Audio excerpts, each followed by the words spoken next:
In life, you are handed one opportunity. What if I told you you were going to die tomorrow? Would you take the chance of going outside of your comfort zone? In 2013, for Daniel Han Allen, life was limitless while doing what he loved, playing hockey, until a day struck him that no one ever thought would happen. This boy, named concealed for safety reasons, was found overdosed on heroin after his 20th birthday. It all started with a pill that an upperclassman handed him before a game. His addiction then took off from there, leading him to abusing heroin throughout his life. I Yes, sat down over with the Mrs. years I Wygonic to have talk to seen her about several the student students that behaviors of have the drug. exhibited that kind of behavior.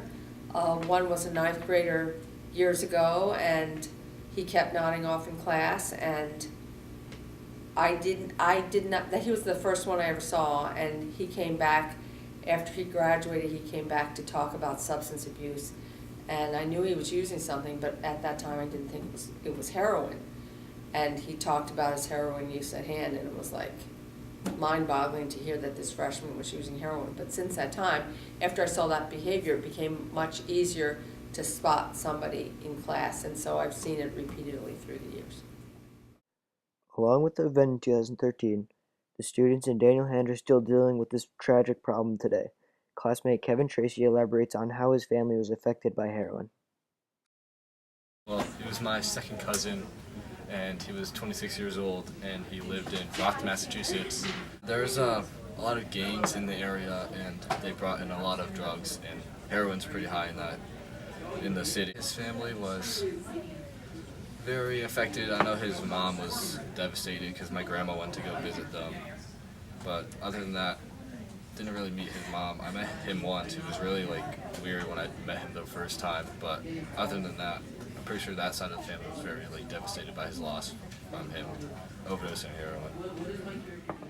But what is this drug that is leading kids all over the nation to their coffin? Mrs. Wygonic, health teacher at Daniel Hand for 33 years, expands on the meaning of the drug. Heroin is a derivative of the poppy plant, and it's not a poppy plant from around here, it's a poppy plant from Asia. And they grow it, they harvest it, and when they harvest it, they slit a pod that's underneath, and they extract opium from that. And then out of the opium, they synthesize it and make it into heroin. It comes all different ways. It can be a tar, it can be a powder, if they want to do that. Heroin can be smoked, it can be injected, it can be snorted. Can come all those different ways. I think it's mostly injected. A lot of people start off sniffing it because they're fear of AIDS, but they don't get a strong enough high, so they move to injections. What happens is a lot of people start off with prescription pills, getting addicted to prescription pills because of availability, but then they find out that heroin's cheaper, so they switch. As the heroin withdrawal goes unnoticed, many users do not stop because they are afraid of getting sick again.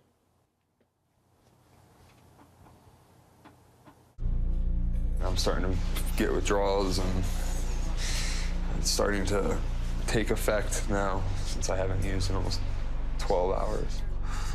You start getting cold, hot, start sneezing a lot, nose starts running, vomiting, you can't get comfortable. Imagine being physically sick with the flu, just where you don't want to move. Your bones ache, your body aches, your stomach hurts. You just feel like throwing up. You just drained of everything physically. And that's what I'm going to start going through. I'm scared, let's be honest.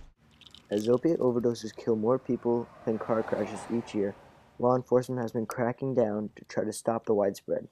I sat down with Mike Farrick, FBI Supervisor Special Agent of a gang task force in Hartford and New London, to try to figure out how to stop this problem. The gangs, right now the cases we are working are heroin dealers, both in Hartford and in New London County.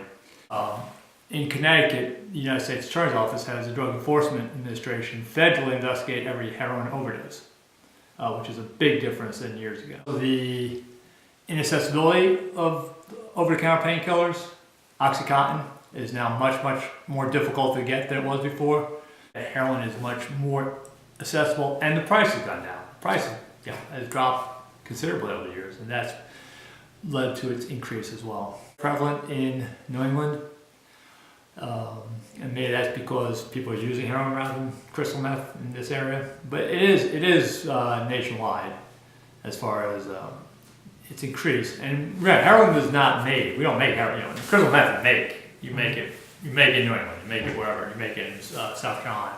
Heroin we're not making here. It has to come from Asia, and it's basically all coming through Mexico, or at least the great portion is coming through Mexico. So just because of that, it's they don't put it here and say we're only going to ship it to New England, or we're only going to ship it to the Northwest. So heroin is all over the place. And it always has been. Heroin is, again, going back to the '60s, when I was even younger than you are now. That was the thing on TV. You always showed whether it was actors, musicians.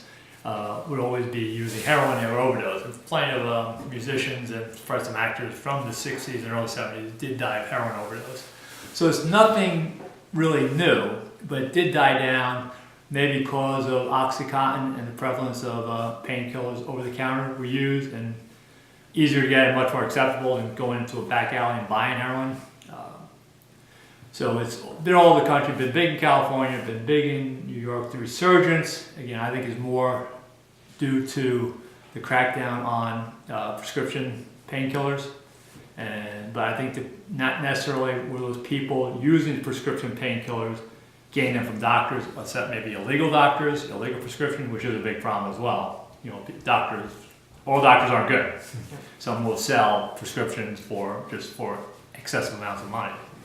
The potency of the heroin is the fentanyl. The fentanyl is actually considered the more dangerous part. And that, as federal law enforcement, that's something fentanyl is what we're looking at as much as the heroin, as well as the importation or distribution of fentanyl, because that's all being used for cutting the heroin. So heroin laced with fentanyl is the big issue. Drugs, you concentrate on the urban areas because you're bang for the buck. If you're selling, it's much easier. You're going to find a lot more clients. It's going to be easier to sell, and you got thousands of people in an area. You're less likely to get caught. You're hiding in plain sight. As though there might not seem it, there actually is light at the end of the tunnel. There are people who become sober from the drug and live a happy life due to rehabilitation and a strong mindset. I was bottom of the barrel, lying, stealing, the worst kind of person. And now I'm someone that is a loving, caring person that people can look up to. So you can always change it, you can always change your life, but you got to take the first step. I was a heroin addict. It started out with prescription pills and then escalated into heroin. I was willing to do whatever it took to get my drugs. I would get prescriptions, and I would sell my prescriptions illegally. The mental and the physical cravings for it are extreme. The withdrawal feeling of heroin is very similar to a flu. It's very intense. For me, it felt like every time my blood would circulate through my body, I would kind of have a jump. It hurts. It hurts inside your bones. And then your appetite is all messed up as well. You can't eat, you're not interested in eating, you're not interested in even getting out of bed because it's so extreme on your body. It almost is like when you're sick, you want to just lay down. But at the same time, that psychologically, you're like, I need to figure out a way to get some more money because I can't keep feeling like this, I need to get more.